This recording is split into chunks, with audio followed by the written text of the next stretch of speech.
with our agenda today. So remember that I started to talk about CRISPR with the idea of having a way of counter-selecting in recombination. Because, as I said, one thing is to distinguish a mutant from a wild type on the basis of a phenotype. That's very simple. I mean, if the phenotype is that you grow on this or not grow on that, then that's very simple. But if you don't have a visible way to monitor and to visualize the differences between the wild type system and the mutant, then how do you do it? Okay, so the good thing about CRISPR is that enables you to distinguish between a mutation and a wild type on the only basis of the sequence, okay? Nothing else. You don't need to have any phenotype to bring about that change. Okay, so let me see here. Okay, well, I think that, yeah.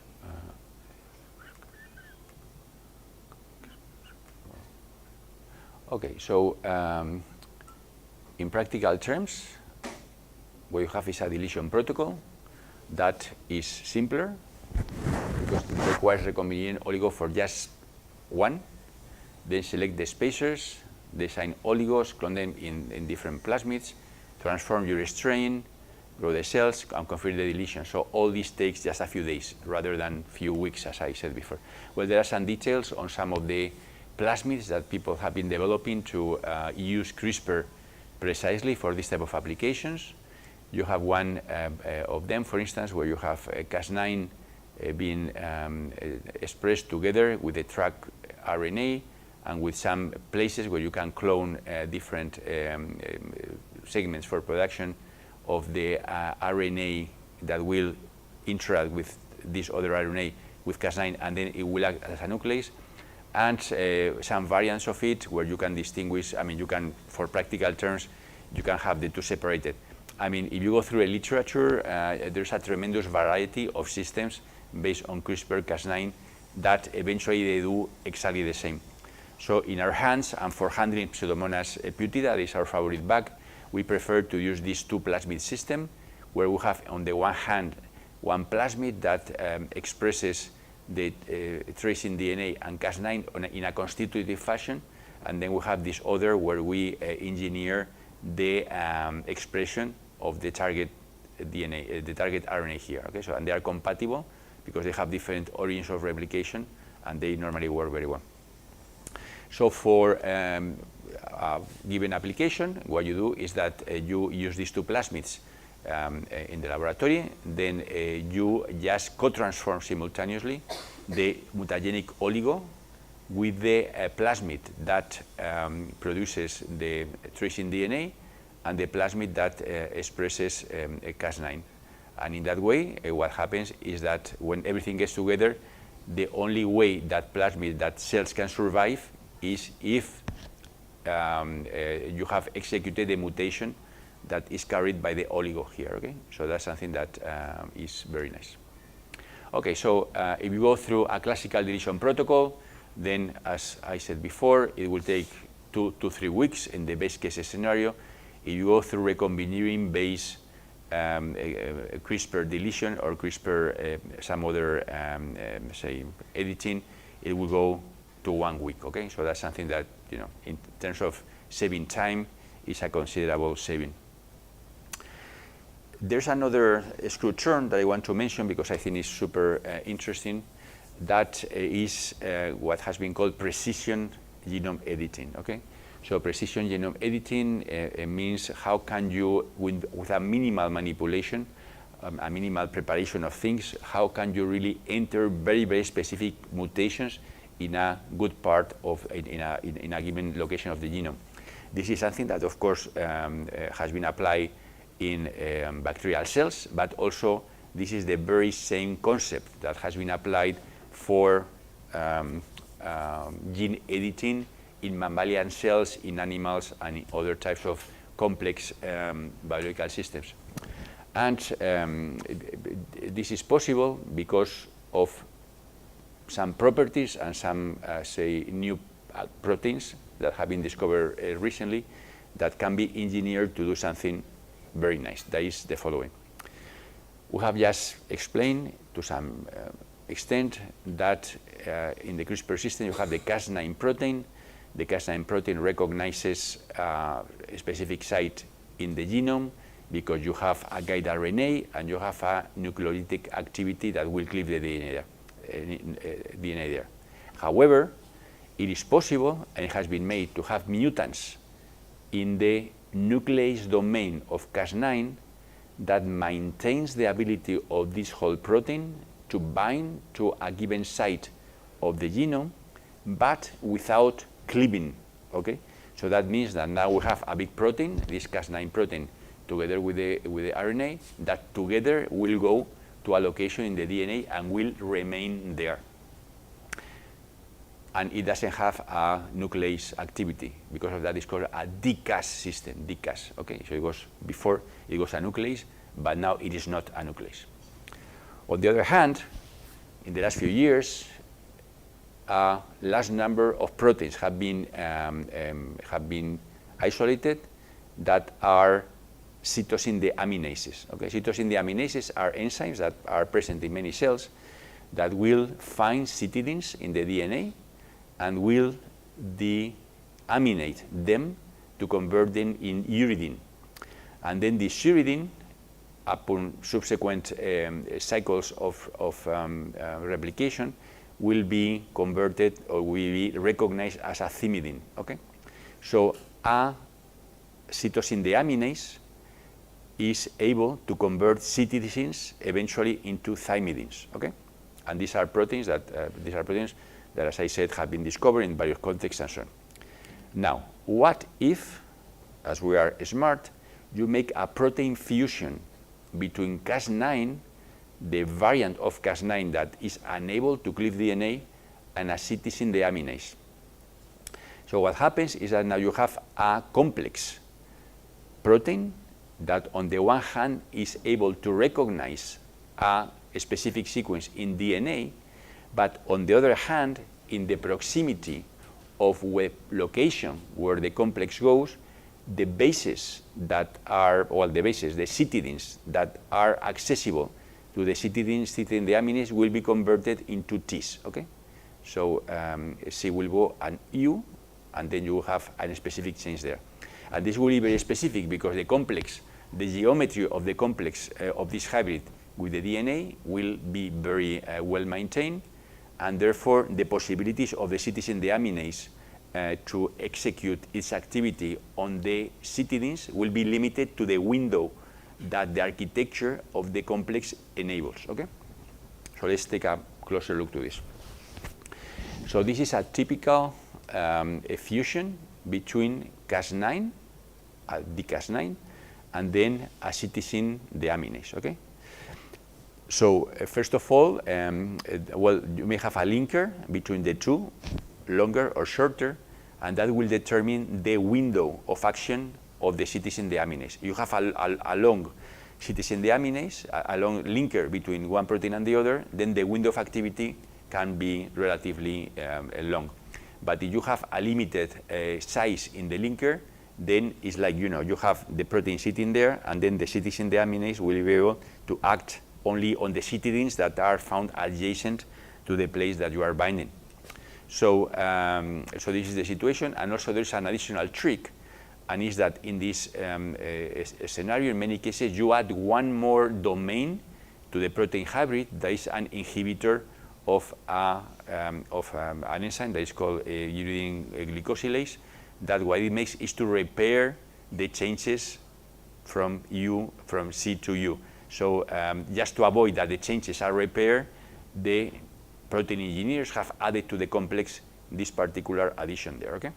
So then this is a kind of great machine because you can take the complex and target the complex to a given location of the chromosome, and then without any recombination, without anything else, then chemically or biochemically, a change between C and U's will happen, and that will be the result of the whole operation. Okay, so that's something that is very, very nice.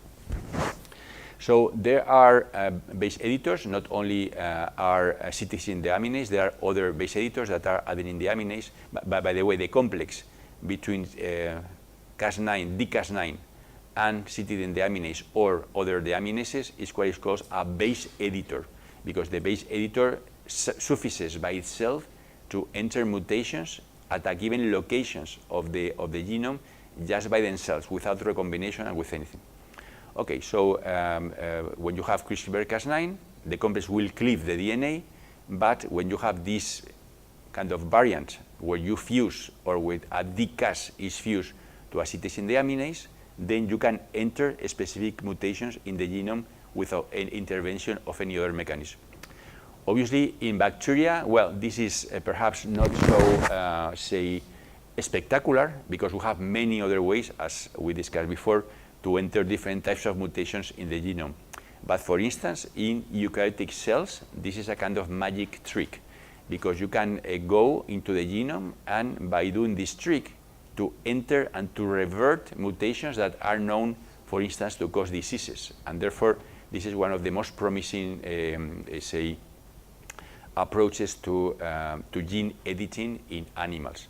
And well, you may recall this story years ago of this Chinese researcher called He that created 2 babies by manipulating the embryos and using exactly this technology to enter in some specific genes mutations that make them immune or completely blind to infection by HIV. Okay? And well, the technology obviously is not as simple as I'm telling you, but this is the ultimate basis to use CRISPR-Cas9 technology and the Cas9 technology together with a guide RNA and these base editors to edit the genome, the specific gene of even a human being.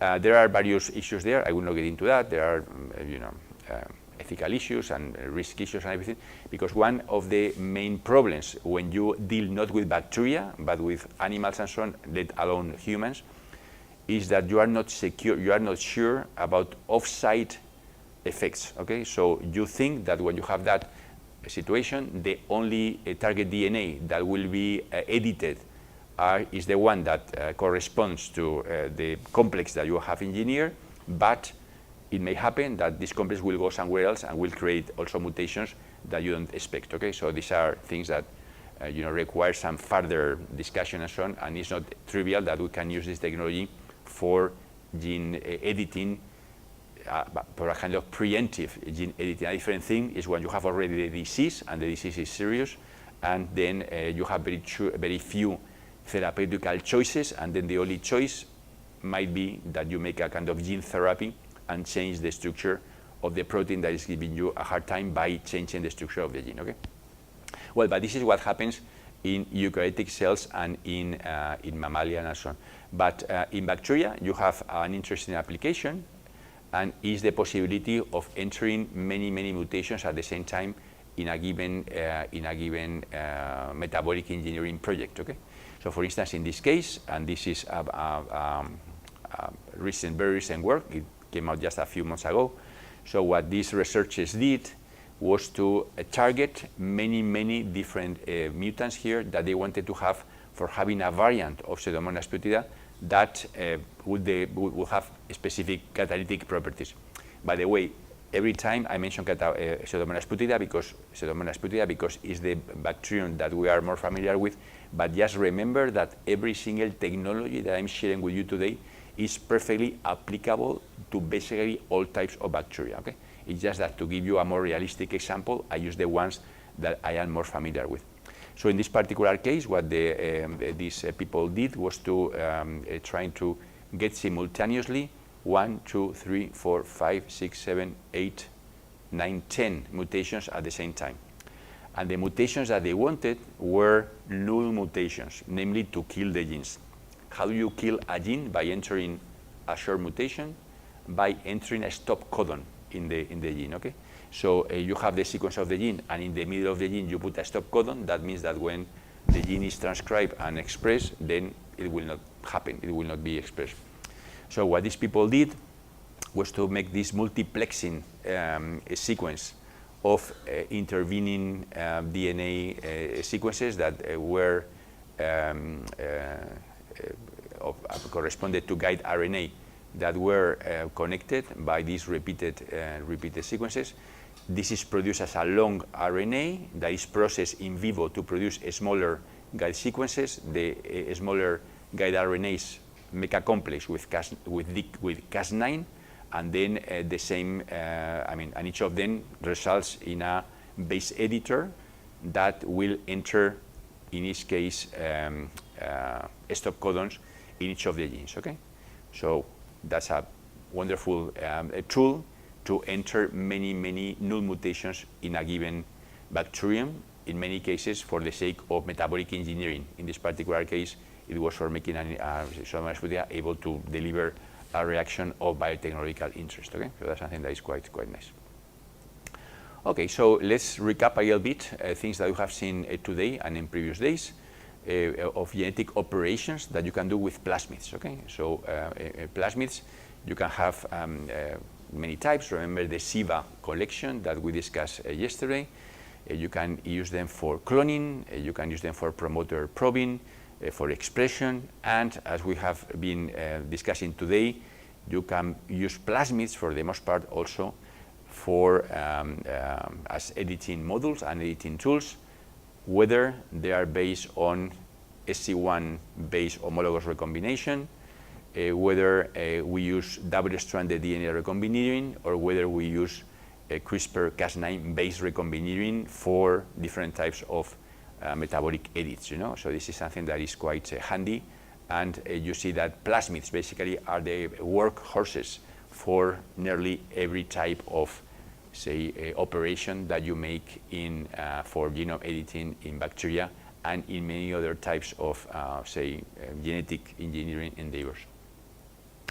Okay, so I'm going to spend the last part of the discussion today revisiting the issue of transposons as tools for engineering genomes. As you remember yesterday, transposons are a way to enter new genes into the chromosome of different bacteria because of their abilities. And I just mentioned on passing, or well, not on passing, we discussed yesterday in great detail the TM5 and some of the things that you can do with TM5, but that's not the end of the story, okay? So I want, in this last half an hour of the class today, to revisit some of the many utilities, applications that you can have with mini transposons for genome engineering as well. Okay, well, what are transposons? We saw that on pacing before. They were discovered a long time ago because they generate phenotypic and genetic diversity. We will not get into that. And, well, as we also mentioned on passing, DNA transposons or DNA sequences that can move around. We have an issue here, so, hello? 10 minutes, no, 10, okay, so.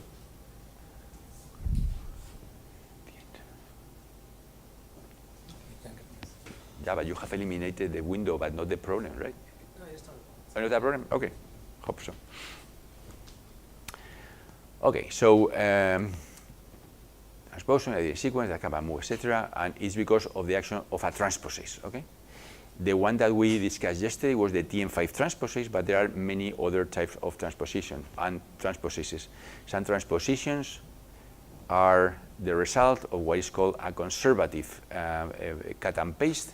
In other cases, they are replicative, okay? So that means that sometimes you have the donor replicon, and then the transposon goes to the target, and then the earlier transposon remains where it was before, and then it gets a copy of it.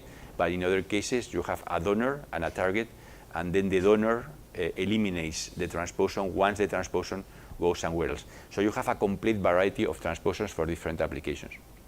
The ones we saw yesterday was this TM5. I will not get into that. We have all the genes and everything. I explained you how you can go from here to a mini transposon. But there are two other transposons that are quite, say, handy in synthetic biology and in general in genetic engineering of bacteria. One of them is the so-called TN7 that originally delivers resistance to tetracycline, The structure is very similar to the TM5, so you have also insertion sequences. In this case, insertion sequence 10, no insertion sequence 15.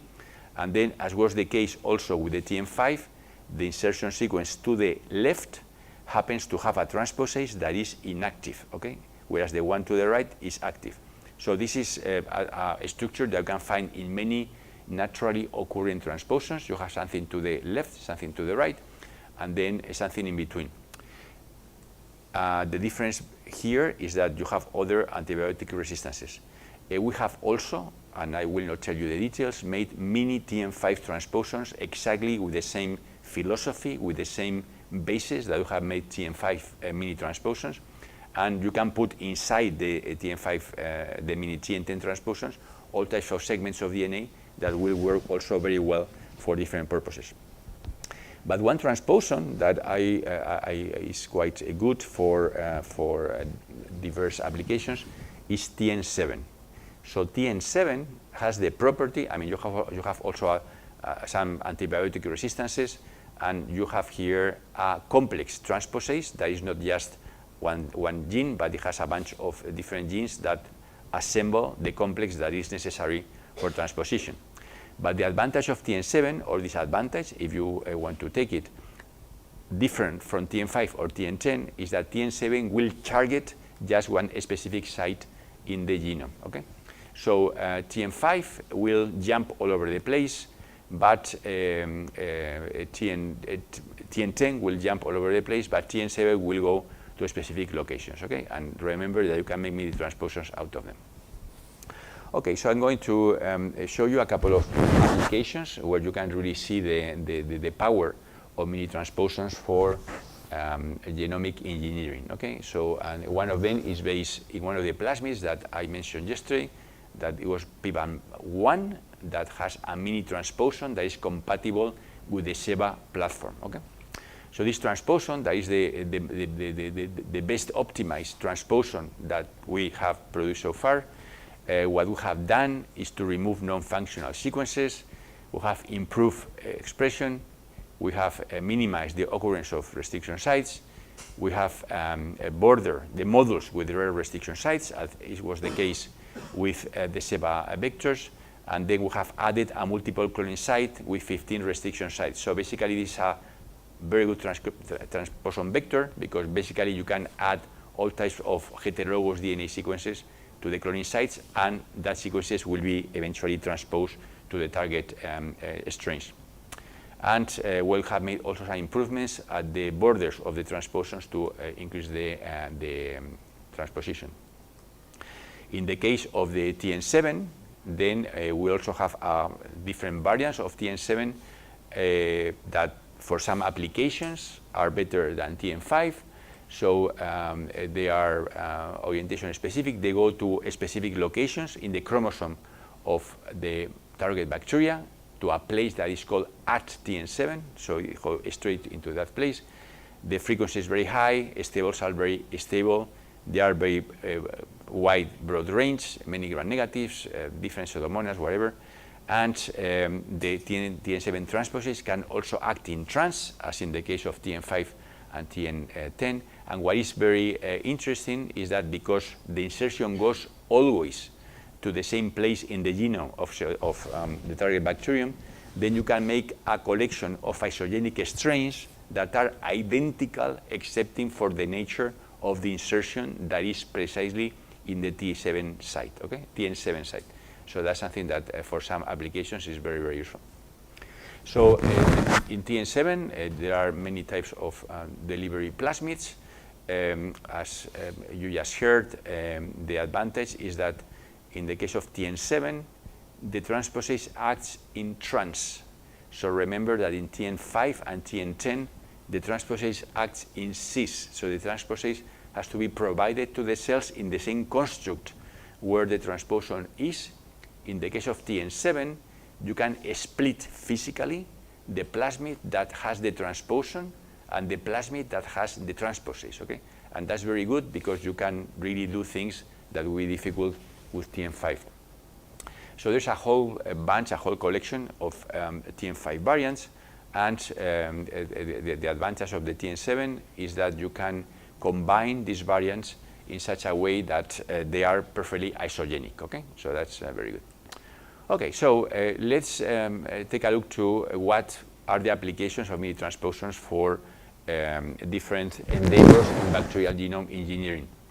Well, number one, you have random mutagenesis. This is the most trivial one. This is not really genome engineering. It's just another application of transposons. But what is more important is that you can use transposons for integration of heterologous DNA into the bacterial genome, whether through random integration in the case of TN5 and or a specific integration in the case of TN7, okay? So in the case of random mutagenesis, well, it's very trivial, and we commented that on passing yesterday. Then you can use the technology for various purposes to study gene functions or to correlate a mutant phenotype to a specific gene. We have various things, but mini-transposons, you know, we discussed that yesterday. I will not get into more detail now. The disadvantage is that mini-transposons interrupt genes and therefore can alter the expression of surrounding genes under what is called polar effects. And that means that if you want to have a predictable outcome of your genetic engineering or genomic engineering project, then that might not be the best way to go. So for random integration, you have the mini TN5 and the Mariner system, or the TN10 and the TN10 as well. So you have some choices that you can make. The differences have to do with the frequencies of inserting different types of DNA sequences. TN5 has the tendency to go more into 80-rich regions. Mariner is more promiscuous. It can go to different locations. And in the case of TN7, it's not possible to go to different locations. It will always go to the at site TN7 that is in the genome of your target bacterium. Okay, so you can kind of make a list of possible examples, possible situations where mini-transposons can really be useful, and I will show you just some of them. So, for instance, in this case, what we had is a situation where we wanted to identify genes responsible for a production of a pigment, okay? So in this case, the phenotype is very clear. You make the transposition, and then at the end you plate on a selective media and observe the phenotype, okay? So I don't know if you can see it there, probably not much. And in the mating, you have a recipient strain, you have a donor strain, and you have a helper strain for formation of these three-parted matings that we discussed the other day, okay? So as the outcome of the mutagenesis is a visual thing, because the gene that we wanted to target with the genome, with the transposon, was involved in the production of the color, then all you have to do to see whether the insertion has gone to the gene that you want is to take a look to the plate, and even though the quality of the picture is not very good, you see that the background here, most of the colonies are bluish, and once in a while we have some colonies that are white, okay? So that's an indication that the transposon has hit one of the genes involved in the production of that particular color. Okay, one important, say, consideration in this, when you make this type of mutagenesis is how many mutants do I need for generating a good library, okay? So this is just a purely mathematical calculation. So in a bacterium, you have a number of genes, maybe 500 in the case of smaller genomes, or 5,000, even 10,000 in the case of larger genomes. So given that a transposon will hit randomly in all possible locations in the genome, how many insertions do I need to have a representation of insertions in every location of the genome, okay? So you can make a real calculation, and you have to, I mean, it's not true that you have 5,000 genes, you need 5,000 insertions, right? You need 10 times more to ensure that the whole gene complement, the whole genomic complement has been covered with these things. Okay, so obviously the more mutants that you have, the more insertions that you have, the more mutant that you get. In the case of P. butida, for instance, you can make a real calculation, and that goes that if you enter randomly 10,000 insertions in the chromosome, chances are that the coverage of insertions will be 47%. If you go 30,000 insertions, you will cover 85. If you have 50,000 mutations, you will have 96, and you need, at least 100,000 mutations to cover practically the whole genome. Okay, this is a pure mathematical calculation, and it does not really, is something indicative. Okay. Okay, so, but as I said, one of the main applications of these transposons is to insert new segments of DNA in the genome of a pre-existing chromosome, right? So, for instance, in this case, there's a project that we started time ago to take genes for production of polyhydroxybutyrate. That is a plastic, a bioplastic, that is produced by this bacterial species called Cupriavidus necator, and then produce an E. coli strain able to do that at high levels, okay? And to that you need 3 genes here, A, B1, and C, A, B1, and C. So what we did was to take a fragment of the chromosome of Cupriavidus necator and insert this segment into the cloning site of a transposon vector, okay? So this is one of the standardized transposon vectors with the cloning sites, and then you take this fragment, you put it in the cloning site, and at the end you generate a mini transposon where you have the outer site of the transposon with the sequences that are recognized by the transposase, the downstream site, similarly the same, and then in between you have the 3 genes of interest together with a selection marker that in this case is gentamicin here.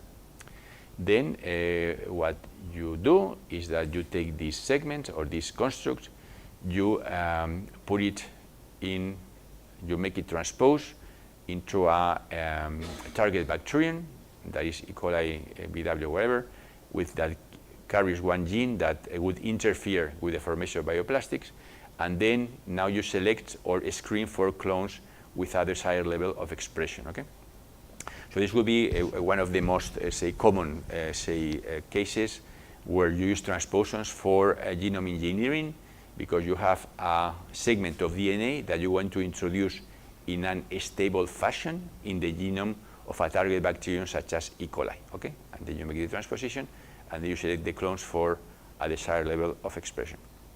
Okay, what happens, and this is something quite intriguing that might require some explanation, is that you have many insertions in the chromosome, you can have thousands of them, but not every insertion will deliver the same level of the product that is encoded by the pathway that you enter in the chromosome here, okay?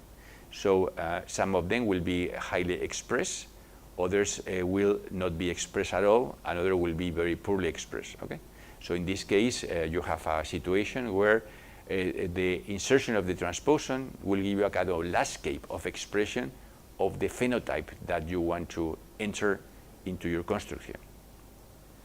But there are other cases where you don't want to have this diversity of expression at different levels because of the different locations of the transposon in the genome. What you may want to have is everything located exactly in the same place. And in that case, what you need is a transposon that goes only to one location of the chromosome, and that transposon is TN7. One of the most typical, applications of TN7 for this type of constructs is to have variants of the same strain that are tagged with different colors. Okay, so that's something that is become very popular because the TN7 site where the T7 transposon goes happens to be in a place in the chromosome that is completely neutral, and therefore you can insert there heterologous DNA segments and still the cells will be viable and will not even notice that you have introduced there a segment of your choice. Okay, so this possibility of having isogenic strains that differ only in the nature of the DNA that is in the TN7 site enables having a collection of bacteria that are identical, excepting for something a bit different that you introduce here. So this is the most favorite, say, approach to have bacteria tagged with fluorescent proteins of different colors. And this is something that has been done numerous times, not only in my laboratory, but in others' laboratories as well, in which you just use a TN7 together with a GFP or variants of the GFP to have all types of color bacteria. So, and when you have bacteria of different colors, then you can follow them when you release them in the environment. You can see whether they colonize the plants, or they survive in soil, or they transfer their DNA. I mean, there are many, many different possibilities that you can pursue once you have a bacteria that you can track or trace with a given color. So, in fact, one of the things that are more interesting is to see the dynamics of the interaction of bacteria when they touch with themselves or when they form clusters or wherever, because they are tagged with different fluorescent markers, and see how they interact and whether they form structures. So this is something that becomes very, very useful. Okay, so let's make a little summary of things that we have been discussing today. I insist that I know that today has been a very heavy, loaded talk, not precisely the most exciting, but again, I insist that you need to know the tools, not only applications where very flamboyant applications. It's important that you know the mechanism of the tools that you use for genomic engineering, because this is the tools and the technologies that enable you at the end to program cells for various purposes. Okay, so as professional synthetic biologists, we have to concentrate and to consider not only the final things. One can have beautiful ideas of what can be done at the end of a given project, but the basic foundation and what enables things to happen is to have a complete control of the technologies and the tools that you have on top of your table. You have a good tool, there are many things that you can do. If you know how to use your tools, there are many things that you can do. If you don't know how to do them, you can have beautiful ideas, but they will never happen. Okay, so recapping a little bit, the various lectures that you have heard about genetic tools, some of them more traditional, some of them less traditional. Then, first of all, you have a bunch of plasmids, a bunch of vectors to clone genes or operons, and this is the basic operation in genetic engineering, to clone genes or to clone clusters of genes and to have them under your control. Then some of these plasmids, some of the genetic tools, mostly plasmid-based, are useful for studying transcription, because we have a large number of plasmids and vectors that are promoter probes, in which we have a promoterless reporter that can be inserted upstream with a segment of DNA, and therefore the readout of the reporter will be an indicator of the activity of the promoter. Okay, so this is something that obviously is also in our agenda.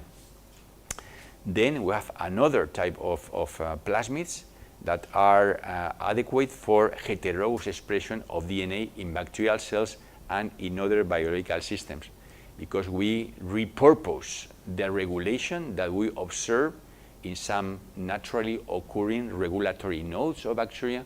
We take it to the laboratory and we streamline the different components, the different parts of that expression node, and then we use that for heterologous expression. And heterologous expression is a part of cloning the genes. Heterologous expression is the main tool that genetic engineers and synthetic biologists have for making different types of constructs. And then we have a large number of tools for genome editing.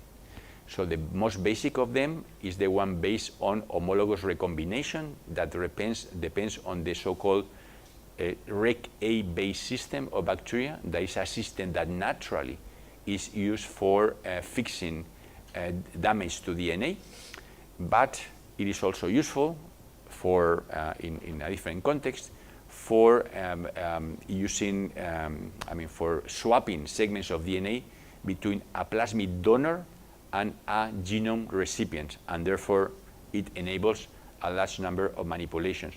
With the disadvantage that if you go to this type of homologous recombination based on RK, the system works very well, but is very slow. It will take a lot of time to produce different mutants and so on.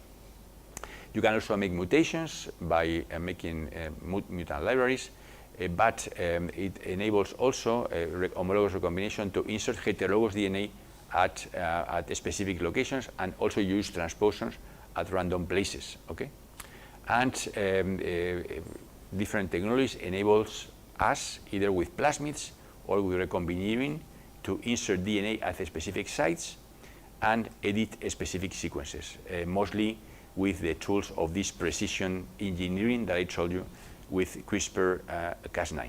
Okay, so that's something that is quite good. Okay, so I know that we will not have more sessions for presentations of papers, so that's fine. Today will be the last session, we will have different presentations. And, but however, I want to mention some papers that are connected to the presentation that we had today, and that I believe are important, or is important, for documenting, if you are interested, many of the technologies that we have been discussing today. Okay? So we have 4 papers here, and the 4 papers are in the web page and the repository of papers that we have in the Dropbox that I have habilitated for this course. So one of them is this one here, TM-based device for calibrated heterologous gene expression in Pseudomonas putida. So this paper is about the use of TN7, that, if you remember what I mentioned before, is a transposon that enables to place insertions of DNA always in the same location of the genome of your target bacterium. So in this case, what we made, and Sebastian and others made, was to make a collection of promoters. And then each promoter was located in the same place of the genome of Pseudomonas putida because of TN7, together with a reporter gene. So by doing that, we have exactly the same context in all constructs, excepting for the nature and the sequence of the promoter. And therefore, that enabled to calibrate very well the activity of the promoters, because we could really compare all the conditions regardless of the context, because the context was always the same in every case. So that's something that you may get some inspiration in case that you are curious to take a look to that paper. Okay, then there's this other paper that came out just a few weeks ago, and it's super interesting, and it's this idea of using multiple mutants, of creating multiple mutants in the genome of Pseudomonas putida, but could be applicable to many other bacteria, with this cytidine-based editing. So in this case, what the authors do, and I showed you before some slides that come from from their paper, is to enter 10 different stop codons in the structural genes of 10 different enzymes that they want to kill for having a strain that is useful for metabolic engineering. Okay? So the kind of nice aspect of this work is that they enter simultaneously 10 mutations, and they all seem to work very well. Okay, then finally, I want just to mention that there are these two papers that is interesting to read. One of them is to use a CRISPR-Cas9 base, CRISPR-Cas9 for counter selection of mutations that are entered in the genome through recombination. So in this case, the thing is that the mutations that are entered in the genome do not give any visible phenotype. But by doing this trick of CRISPR-Cas9 based counter selection, then the authors can distinguish between the wild type sequences and the mutated sequences. And therefore, that simplifies tremendously the screening of those mutants that are expected to be produced through this technology. And finally, I would like to mention here this paper that is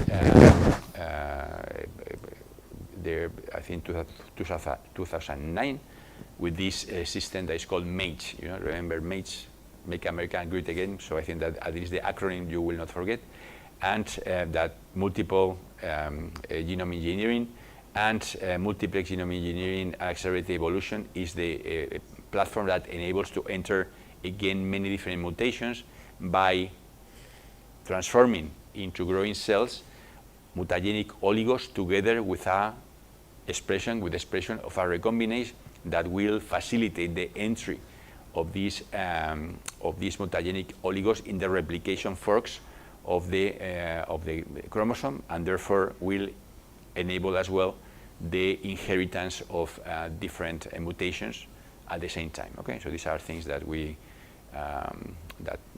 in all cases are very, very useful. Okay, well, I will return to this because then we have to think who has talked, who has not talked, and how to proceed later. I will return that later. But anyway, so I think that we are now at the end of this of the formal lecture for today. And I insist that I know that today it was too heavy and so on, but but you really have to know the tool that you have in your hands, because otherwise there's no way. I mean, you cannot make a nice painting. You have the right paint, the right brush, the right concept, the right these things, and this kind of nitty-gritty of genetic engineering and synthetic biology is precisely the type of tools that I explained to you today. One problem that occurs with the tools is that tools are changing all the time. Okay, so when homologous recombination was proposed as a method for genomic engineering, it was a super big thing, So, and no one thought that there were many downsides. And then when the first, version of recombinering was put forward, wow, that people believed that it was the ultimate technology to make changes in the chromosome of bacteria. But then when single-stranded DNA recombinering appeared, wow, everyone was absolutely fascinated that you could do that. And then when you could combine that with CRISPR-Cas counter selection, wow, that it will be the ultimate way to do things. And now, we are, many people say that everything I've told you is completely useless because then will be genome synthesis, So why you want to have systems for genome editing when you can write things up front, right? So I don't know what you think about it, or maybe you don't have an opinion about it, but the thing is that sometimes the technologies grow so fast that there's no time to really nurture and capitalize and leverage entirely the technologies for so many things that could be done, right? So you have and we face that in our laboratories all the time, because our laboratories have specific problems. We want to produce in the laboratory a bacterium able to produce this compound or to degrade this compound, and at the end that theoretically you can abstract the problem, and that to get a strain that produces this compound, you have to have 10 different mutants in the chromosome, you have to enter 5 different genes, and you have to enter 20 different promoters, and I mean exactly what you have to do. But how you do it, the technology on how to do it may change completely over the years. And therefore, sometimes you start a project with a technology, and then in the middle of it, a much better technology appears, but you have already invested the time in that earlier technology. So what do you do, right? So one example that I have experienced, and is a kind of, I wouldn't say a sad story, it's a kind of a story that one learns during the experience, is the transition that happened years ago between DNA chips and transcriptomics based on deep sequencing. Okay, so when DNA chips were first proposed, wow, it was like the final, ultimate response to monitor transcriptional profiles of cells simultaneously, right? So you had the chips, you had to be printed, and so on, and the machine was beautiful. Everyone bought a DNA spotter, and laboratories went crazy for this type of technology. But a few years later, it was just deep transcriptomics and ultra-fast new generation sequencing, and that was the end of the DNA chips, And then an entire technology that supposed a lot of investments and these things went completely down the drain, right? So this is something, well, this is not, what I showed today is not so dramatic as with other technologies, but the thing is that we have to live with the fact that sometimes we start a project with a technology, and then by the time we want to publish that thing, then the technology is completely obsolete, right? And that happens all the time. So there's one specific project that I'm facing these days, exactly the issue, and it goes like this. So at some point we were interested in understanding the basis of this of why Pseudomonas putida is so sensitive to desiccation. So some bacteria, I mentioned that on passing the other day, can resist desiccation. Desiccation is lack of water very well, and they remain viable, but other bacteria are super sensitive to desiccation because they trigger oxidative stress response. They produce a lot of reactive oxygen species, and then cells are dead. And Pseudomonas putida is very sensitive to desiccation. So we wanted to understand what happened. So what we did was to use chips. By that time, we were talking about 10 years ago. And then one sabbatical visitor came to my laboratory. She spent a lot of time using this with chips and everything, and we had wonderful transcriptional profiles of genes going up and down and everything with chips. But then what happened is that this lady, she was a lady, left the laboratory, and then she forgot about the project, and the project was in the drawer for 2 years or 3 years. And then when we wanted to continue the project, then the technology had changed completely. So the chips were a thing of the past, and the only acceptable results that journals would take would be data from deep transcriptomics. And okay, so what do you do with that, right? I mean, all the data that you have with other technologies, what do you do with that? So that's something that happens all the time. And also for mutations, you know, until 10 years ago or so, making mutants with double recombination was the standard, okay? Now, if you send a paper saying that I have created these mutants through double recombination, people will think that you are, you know, that you are a Neanderthal, you know, that you are not updated on the most modern technologies. So there's this issue of, technological advance. In some cases, is a question of fashion, you know. So because the final result is the same, you will have the mutant, but it's just that if you do it through a traditional procedure, you will be considered to be not sufficiently updated, you know, with the latest fashion in so on. And many of these technologies are also subject to fashion, you know. So these days, if you don't use CRISPR-Cas in your projects, you are nothing, you know. I don't know what you guys are doing, but please make sure that anything you do incorporates CRISPR-Cas, because if not, forget it, right? Let alone machine learning and artificial intelligence and these things. So if you ever write a project for a PhD project or something, you have to put the magic words, CRISPR-Cas9, artificial intelligence, machine learning, because if not, you will be considered completely out of place, right? So that's how the science works and so on. Well, anyway, so I have to apologize that today, again, the lecture was a bit boring, let's face it, but you know, I think that these are things that you have to learn and to study if you want to really get into this field, okay? But in any case, the only thing that I expect from this lecture is that you remember that there is a list of technologies that you can apply for genomic engineering, and that you have a choice of them, and that eventually, one way or the other, we have now all the tools that are required for starting with a given genome and entering all types of edits that, as I showed in the first slide, are related, at least conceptually, to the way an editor edits a text in a book or something like that. Okay, so now we have all the technologies to write and to edit text. Now the question is, what do we want to write, right? And this is another problem that is quite different and depends very much on the creativity of the people involved. Okay, so let's make a little break for coffee, and then we'll continue a little bit.